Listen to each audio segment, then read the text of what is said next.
আসসালামু আলাইকুম। আমি আজ আপনাদেরকে নিয়ে যাব বসুন্ধরা সিটি, যেটা বসুন্ধরা গ্রুপে নির্মিত দক্ষিণ এশিয়ার বৃহত্তম বিপণী বিতান বা শপিং মল। এটি বাংলাদেশের রাজধানী ঢাকার পান্থপথে এবং এটা কারওয়ান বাজারের নিকটেই অবস্থিত। এবং এটি বিশাল একটি ভবন আপনারা দেখতে পাচ্ছেন, এবং এটি আধিপত্য শিল্পের একটি অনন্য নিদর্শন। এবং এটি মূলত 21 তলা বিশিষ্ট। চলুন আপনাদেরকে আমরা ভিতরে নিয়ে যাই। এবং নিচে রয়েছে 8টি বিপণী বিতান। দেখছেন এটা হচ্ছে মোবাইল সিটি।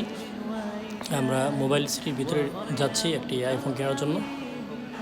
দেখেন কতটা সুন্দর এবং কারুকার্যমণ্ডিত। এখানে রয়েছে বিভিন্ন ধরনের বিভিন্ন আপনার হচ্ছে যে ফোন এবং বিভিন্ন কোম্পানির মোবাইল, ইউজড এবং নিউ, বিভিন্ন অফিসিয়াল আনঅফিসিয়াল অনেক মোবাইল রয়েছে এবং প্রচুর পরিমাণে এখানে মানুষ।